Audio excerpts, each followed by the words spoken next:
Hello friends, জয় মোহনবাগান।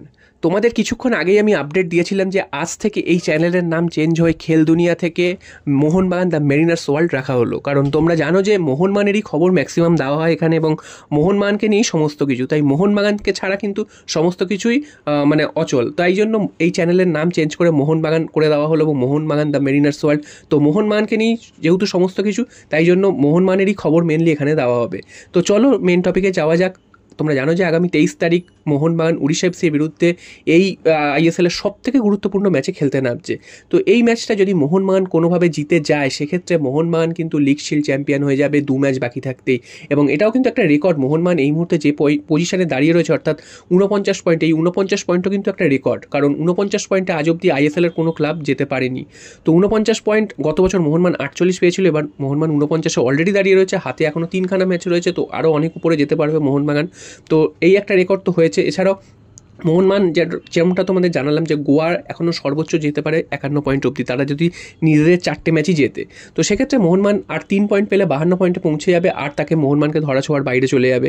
তো মোহনবাগানের জন্য এই ম্যাচটা যথেষ্ট গুরুত্বপূর্ণ। তবে এখানেও একটা চিন্তার কারণ রয়েছে, কারণ মোহনবাগানের ডিফেন্সে সুভাশিস বোস, যিনি সবথেকে ধারাবাহিক ভালো খেলছিলেন, তো তিনি কিন্তু কাঠ সমস্যার জন্য থাকবে না। তো তার জায়গায় কাকে ব্যবহার করা হতে পারে? তোমরা অবশ্যই নিশ্চয়ই বুঝে গেছো যে তার জায়গায় কে ব্যবহার হতে পারে। সেখানে আশিক কুরুনিয়ানের খেলার সম্ভাবনা সবথেকে বেশি উজ্জ্বল। এছাড়া ডিফেন্স লাইন যে খুব একটা চেঞ্জ হবে তা কিন্তু নয়, কারণ রাইট ব্যাকে দীপেন্দু যথেষ্ট ভালো খেলছেন এবং দুজন সেন্ট্রাল ব্যাক হিসাবে তো আলবার্টো রড্রিগেজ এবং আমাদের টম আলডার দুজনেই রয়েছেন। তো দুজনেই কিন্তু যথেষ্ট ভালো খেলছেন, তো তাদেরকে বসানোর কথা ভাবাই যায় না।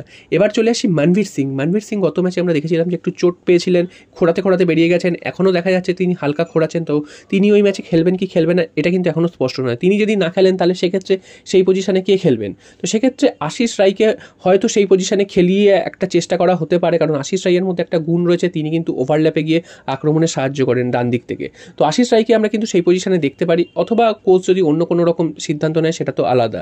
এছাড়াও কিন্তু দলে গত ম্যাচে যারা ছিলেন না তারা কিন্তু ফিরছেন, অর্থাৎ গ্রেগ স্টুয়ার্ট, তিনি কাঠ সমস্যার জন্য আগের ম্যাচে ছিলেন না, তিনি কিন্তু ফিরছেন। এছাড়াও সাহাল আব্দুল সামাদ, তার চোট সেরে গেছে, তিনিও খেলতে পারেন সেটা শোনা যাচ্ছে। এছাড়াও অনিরুদ্ধ থাপা, তারও চোট ঠিক হয়ে গেছে, তাকেও হয়তো পরের দিকে নামানো হতে পারে। তো সব মিলিয়ে মোহনবাগান কিন্তু এই মুহূর্তে সবথেকে ফুরফুরে মেজাজে রয়েছে এবং উড়িষ্যাকে হারানোই কিন্তু এখন আমাদের কাছে সবথেকে বড় চ্যালেঞ্জ। তো আমরা চেষ্টা করবো যে ওই দিন 60,000 গ্যালারির জন্য টিকিট ছাড়া হয়েছে, সেই 60,000 গ্যালারি পুরো ভরাতে হবে এবং মোহনবাগানের জন্য ট্রফি নিয়ে আসতে হবে। তো শুধু প্লেয়াররা মাঠে তো খেলে না, দর্শকদেরও একটা চিৎকারের ব্যাপার রয়েছে এবং দর্শকরা যদি ফুল সাপোর্ট করে এবং এত দর্শকদের সামনে যদি উড়িষ্যা কিন্তু খেই হারিয়ে ফেলবে, তো সেটাই করতে হবে যে উড়িষ্যা যাতে খেই হারিয়ে ফেলে এবং ট্রফিটাই যেন ব্যাক টু ব্যাক মোহনবাগান তাঁবুতেই আসে, সেই আশাতেই রয়েছি আমরা সবাই। তো দেখা যাক আগামী 23 তারিখ মোহনবাগান লিগ শিল্ড তুলতে পারে কিনা।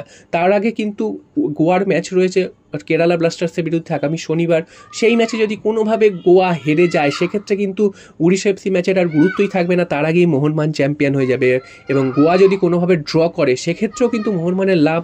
সেক্ষেত্রে উড়িষ্যা এফসি ম্যাচ যদি মোহনবাগানও ড্র করতে পারে, সেক্ষেত্রেও কিন্তু মোহনবাগান চ্যাম্পিয়ন হয়ে যাবে। তো মোহনবাগান উড়িষ্যা ম্যাচের আগের দিনের খেলার ওপরও কিন্তু মোহনবাগান সমর্থকদের নজর থাকবে, আমাদের নজর থাকবে যে সেই ম্যাচটা কী হচ্ছে। সেই ম্যাচে যদি মোহনবাগান উড়িষ্যা এফসি মোহনবাগান ম্যাচের আগে যদি সেই ম্যাচটায় যদি রেজাল্ট যদি মোহনবাগানের ফরে চলে আসে, মোহনবাগান কিন্তু লিগ শিল্ড চ্যাম্পিয়ন হয়ে যাবে। তো দেখা যাক ব্যাক টু ব্যাক দুবার লিগ শিল্ড ঘরে নিয়ে আসতে পারে কিনা মোহনবাগান।